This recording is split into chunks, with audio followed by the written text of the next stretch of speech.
15 तारीख से गुप्त नवरात्रे प्रारंभ हो जाएंगे। जब नवरात्रे प्रारंभ हो, गुप्त नवरात्रे प्रारंभ हो, गुप्त नवरात्रे का मतलब होता है कि गोपनीय रूप से शिव की और शक्ति की आराधना करो।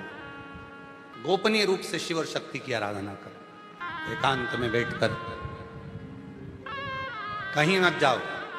तुम्हारा मन करे गुप्त नवरात्रे में 24 घंटे में से अगर 5 मिनट निकाल लो और 5 मिनट बैठकर कुछ मत करो। अपने हाथ में भी अगर एक गुप्त रुपया, कोई सिक्का, 1, 2, 5, 10 जो भी सिक्का तुम्हारे पास में हो, चांदी का हो या 1 रुपया का हो या सोने का हो या हीरे का हो, जो भी हो तुम्हारी मर्जी, या अपना ये रुपया जो आप लोग आरती में चढ़ाती हो, कोई सा भी 1 रुपया अपने हाथ में रखकर बेलपत्र के साथ अगर प्रतिदिन शिव के मंत्र का जाप करती हो और माँ आदिशक्ति के नाम का एक दीपक शिव के मंदिर में अगर लगा देती हो या देवी के मंदिर में शिव के नाम का दीपक लगा देती हो और वो रुपया, वो बेलपत्र 9 दिन तक अपने हाथ में रोज रखना है। 5 मिनट रखो, 2 मिनट रखो और उस रुपए और बेलपत्र को अपने पास रखो।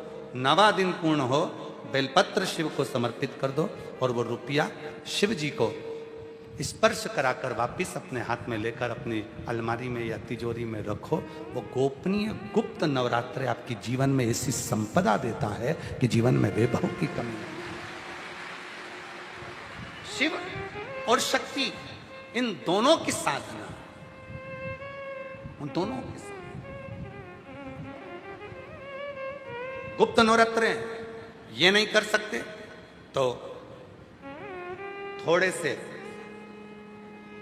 अनार का रस या अनार के दाने, थोड़े से 2-4 दाने प्रतिदिन अनार के दाने 2-4 अपनी माता रानी के, शिव के स्मरण में, अपना घर का जो मंदिर हो जिसमें भगवान बैठे हों, तुम्हारे घर के मंदिर में जो भी भगवान बैठे हैं, अगर 9 दिन तक लगातार अनार के 2-4 दाने का भी आप रोज माता रानी को अगर भोग लगाती हो और उस अनार के दाने का या शिव को भोग लगाते हो, उस अनार के दाने का घर के जितने सदस्य एक एक दाना अनार का सब खा लें। शरीर में रोग कैसा भी हो वो रोग समाप्त होकर ही रहता है। गुप्त नवरात्रे शिव और शक्ति की आराधना के होते। शिव और शक्ति नवरात्रे में जितनी शंकर की आराधना कर सकते हो उतनी करो। शंकर की आराधना करने से नवरात्रे में शक्ति का बल बढ़ता।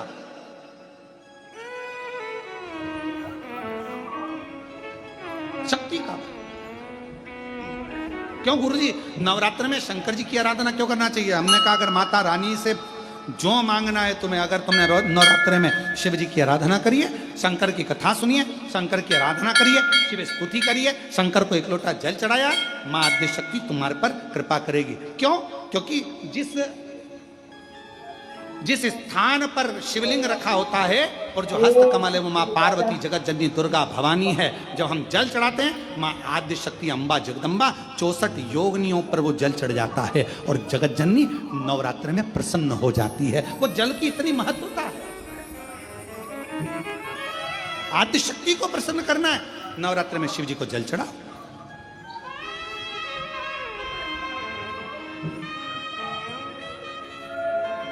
कोई बेटा बेटी है, कोई एग्जाम दे रहे हैं, कंपटीशन एग्जाम में बैठ रहे हैं, सर्विस के लिए जा रहे हैं, नौकरी के लिए जा रहे हैं, नौकरी नहीं लग रही है, हम कहेंगे लाल पुष्प की पत्तियों को प्रत्येक किसी भी नवरात्रि के अंतर्गत 9 दिन का तुम नियम बना लो। जैसे कई माताओं का नियम रहता है, मेरा व्रत है, मैं दूध पर 1 गिलास दूध पर व्रत करूंगी, मैं नंगे पैर चलूंगी, मैं ये व्रत करूंगी, मैं वो व्रत करूंगी। मैं बेटा बेटियों से कहूंगा, नवयुवक बच्चों से कहूंगा, अगर आप कंपटीशन एग्जाम में बैठ रहे हो, अपनी पूरी मेहनत करो, पूरा परिश्रम करो, रात दिन एक करो और लगे रहो। और 9 दिन तक नवरात्रि में 9 लाल फूल की 9 पंखड़ियां या 9 कोई भी चावल लाल कलर में कर कुंकू में कर अगर माँ जगत जननी के मंदिर में नहीं जा सकते, माँ भीड़ रहे तो शिवलिंग की जो जलाधारी है, जहां पानी गोल घूमता है, इस जलाधारी पर कहीं पर भी नवरात्रे में 9 दिन तक या तो लाल फूल की पंखड़ी 9 या 9 चावल के दाने लाल कलर कर कुंकू में, लाल चंदन में उस स्थान पर चढ़ाना प्रारंभ करो।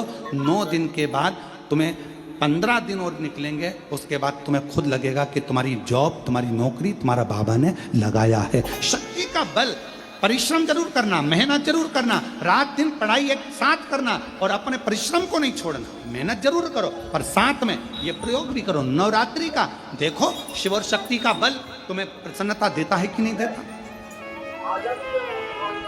शिव शक्ति का बल हमें प्रसन्नता देता है कि नहीं देता?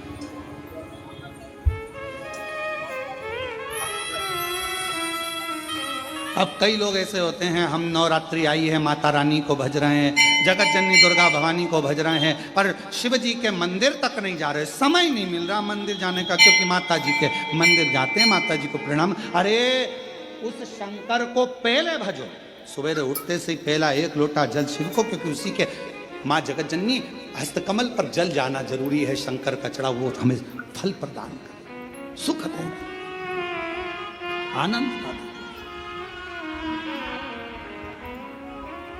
और महादेव नमन चरणों में स्वीकार कीजिए, सबका किया है मेरा भी उद्धार कीजिए, उद्धार कीजिए। हे त्रिपुंडधारी, हे त्रिशूलधारी, हे त्रिपुंडधारी, आप भजो। और नवरात्रे में भी देवी की आराधना का एक स्मरण का सुख है महाराज। ज्योत का विधान है, नवरात्रे में देवी की ज्योत लगती है, अखंड ज्योति लगती है, जवारे बुआए जाते हैं, कलश लगता है। ज्योत का भी विधान है, जिसके यहां दिया अखंड जलाया जाता है, अगर वो दिए की लो, दिए की बाती अगर दक्षिण दिशा की होती है तो उसके घर में साल भर में एक घात जरूर होती है।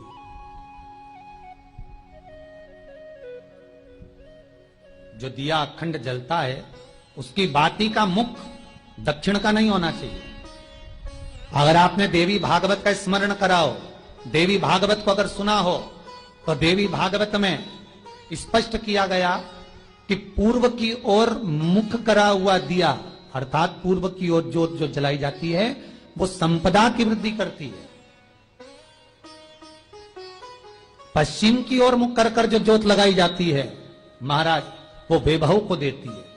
और उत्तर की ओर जो मुख कर ज्योत जलाई जाती है, उत्तर की ओर जो ज्योत का मुख रहता है वो आयु की वृद्धि करती है, घर में अकाल मौत को रोकती है।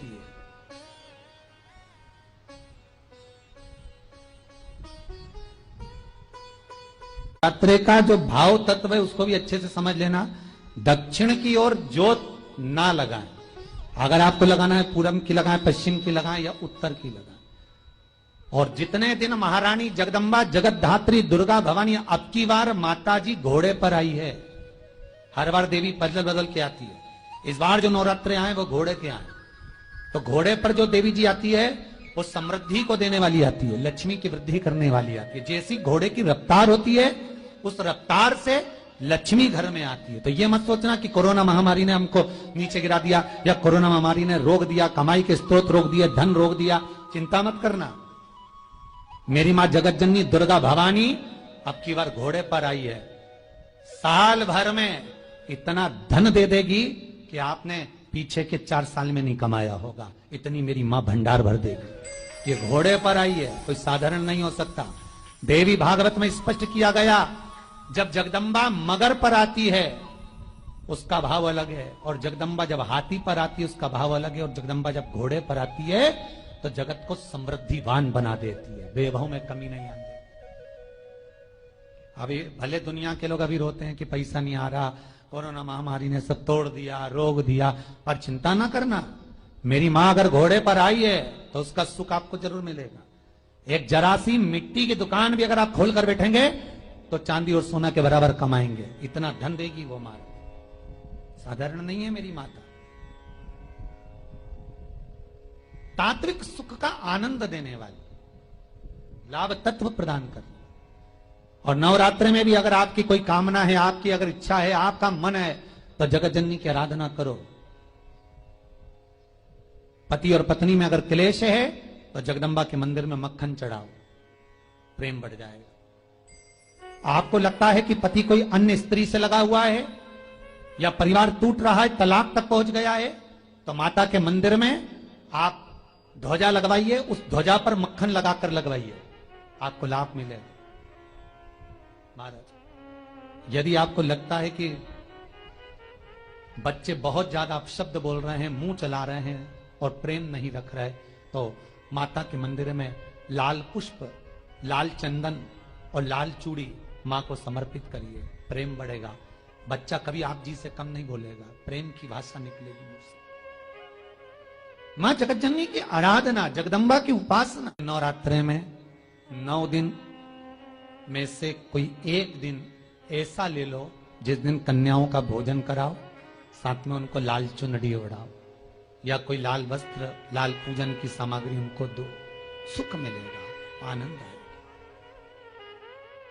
एक बेल वृक्ष भी अगर किसी के यहां है, समझ लो पूरा स्वर्ग, पूरा वैकुंठ, 33 कोटि देवता आपके आंगन में निवास करते हैं। आप क्या सोचना ही नहीं कभी भी, ऐसा ही ना। लिंग पुराण को पढ़िएगा कभी और नर्मदा पुराण का अध्ययन करिएगा, शिव महापुराण को जरा गहनता से पढ़िएगा। बेल वृक्ष की महत्वता को जब आप पढ़ेंगे उसमें वर्णन आता है, जिसके आंगन में 7 बेलपत्र के वृक्ष होते हैं, सोमनाथ उसी के भवन में निवास करते हैं। कहीं 9 बेलपत्र का वृक्ष हो, वहां स्वयं मल्लिकार्जुन का निवास होता है। 11 बेलपत्र के वृक्ष जहां पर लगे हुए होते हैं, मेरा काल अधिपति महाकाल वहीं निवास करता है। 17 बेलपत्र के वृक्ष जहां लगे होते हैं, वहां ओमकारेश्वर स्वयं विराजमान होते हैं। 21 बेलपत्र के वृक्ष जहां लगे होते हैं, वह स्थान केदारनाथ बन जाता है। 31 बेलपत्र के वृक्ष जहां लगे होते हैं, वो स्वयं भीमा शंकर का स्थान बन जाता है। और जहां बेलपत्र की वाटिका होती है, 108 बेलपत्र के वृक्ष लगे होते हैं, वो स्वयं काशी विश्वनाथ का स्थान काशी बन जाता है। वो काशी, काशी में गंगा ज्ञानवापी, मसान काशी का मणिकर्णिका घाट और काशी का विष्णु। बेलपत्र के वृक्ष, जहां आप कुबरेश्वर धाम आते हो तो ये सब चीजों का दर्शन आपको होगा। सामने बेलवाटिका, अंदर जाओगे तो बेलपत्र के वृक्ष, पीछे बटकेश्वर पर जाओगे तो उसके पीछे बेलपत्र के वृक्ष। पूरे कुबरेश्वर धाम में चारों तरफ बेलपत्री के वृक्ष लगे। आप दर्शन करेंगे, कुछ वृक्ष छोटे हैं, कुछ बड़े हैं। जैसे काशी में शमशान लगा हुआ है, वैसे ही वैसे कुबरेश्वर धाम पर पीछे की ओर शमशान बना हुआ। जैसे काशी में ज्ञानवापी है, वैसा कि वैसा ही कुबरेश्वर धाम का जहाँ कंकर शंकर रखा हुआ है, जिस शिला का आप दर्शन करते हो 2 त्रिशूल लगे हैं, उसी के पास में एक वापी है, कुआं है, उसके ऊपर छत डाल दी गई है। हृदय से जब हम शिव को पुकारे, शिव को, एक बेलपत्री का वृक्ष भी अगर अपने घर के आंगन में है, गमले में है, एक बेलपत्री का वृक्ष भी यदि हमारे यहाँ लगा है, समझ लेना संपूर्ण ब्रह्मांड का अधिपति भगवान शिव, भगवान नारायण और ब्रह्मा 33 कोटि देवता के साथ में हमारे यहाँ पर विराजमान है। हमें कहीं जाने की जरूरत नहीं। कभी आप लोगों का मन हुआ करे ना कि मुझे अयोध्या की परिक्रमा करना है, वृंदावन की परिक्रमा करना है, काशी की परिक्रमा करना है, उज्जैनी की परिक्रमा करना है, नर्मदा की परिक्रमा करना है, गंगा की परिक्रमा करना है, सरयू की परिक्रमा करना है।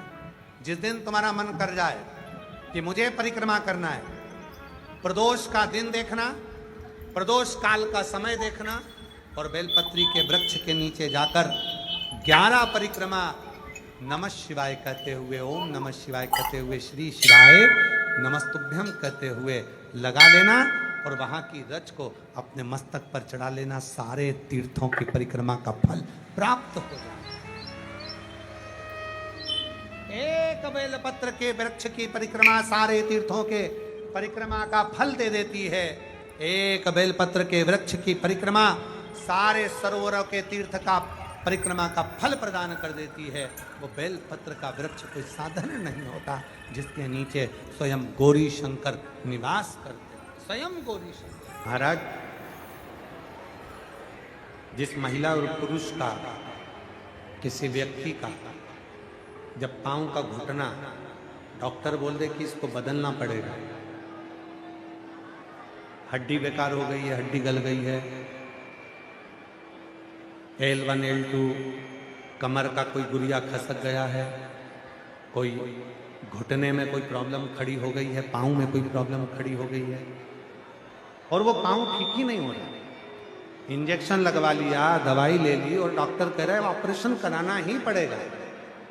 तो डॉक्टर साहब से कहना कि हमको गोलियां दे दो, दवाई दे दो, आप शिव का रूप हो और थोड़ा सा समय लेकर महाराज कुछ समय थोड़ा सा ले शिव जी की स्तुति भगवान शंकर का, एक बेलपत्री, एक कनेर का फूल, एक बेलपत्री, एक धतूरा, इन दोनों को दोनों हाथों में रखिए। कंबल और धनंजय दोनों का स्मरण करिए, शिव जी के दोनों हस्त कमल का। और भगवान शंकर का जो शिवलिंग है, उस शिवलिंग का जो जल बहता है जलाधारी का, धतूरे वाला बेलपत्र धतूरा अशोक सुंदरी वाली जगह पर रख दीजिए और कनेर का फूल और बेलपत्र जो हस्त कमल है मां पार्वती का इस ओर, दोनों का नाम लेकर कंबल और धनंजय शिव जी का स्मरण करिए। कुंदकेश्वर महादेव का नाम लीजिए, धतूरे को वहीं छोड़ दीजिए, कनेर के पुष्प को वहीं छोड़ दीजिए और बेलपत्र दोनों लेकर आ जाइए। दोनों बेलपत्र को, एक को सुबह, एक को रात्रि के समय पर, सोने से पहले दोनों बेलपत्र को एक एक कर छोटी छोटी सी बेलपत्र हो तो उसको चबाकर खाने का प्रयास करिए। 5 बार यदि कर लिया तो ये निश्चित है अगली बार आप डॉक्टर को दिखाने जाओगे तो वो कह देगा कि ऑपरेशन की जरूरत नहीं है, घुटने काम करना प्रारंभ। कंबल और धनंजय शिव जी के हाथ के ये वो 2 सर्प हैं। भगवान देवादिदेव महादेव के हाथ के ये 2 वो सर्प हैं जो हमारे शरीर की अस्थियों को, हड्डियों को, हमारे शरीर की जितनी भी अस्थियां हैं उनको प्रखर कर देते हैं, उनको प्रबल कर देते हैं, उनको बलवित कर देते हैं।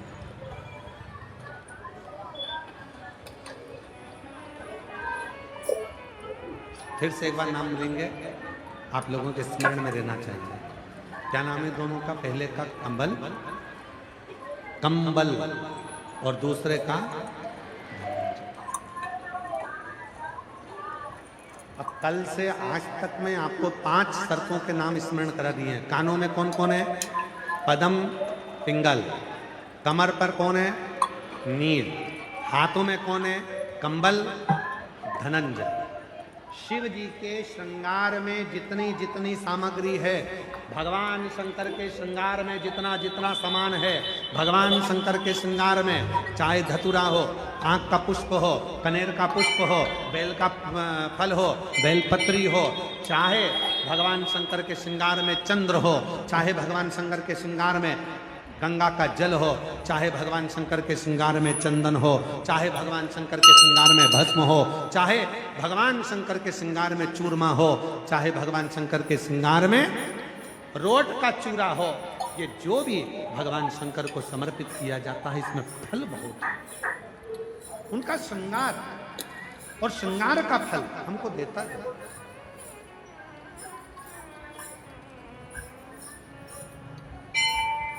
ये छूटता नहीं, इसका फल जरूर मिलता है। श्री शिवाय नमस्तुभ्यम। हर हर महादेव। पूज्य गुरुजी ने इस वीडियो में आषाढ़ मास के गुप्त नवरात्रों के विशेष उपाय कथा बताए हैं।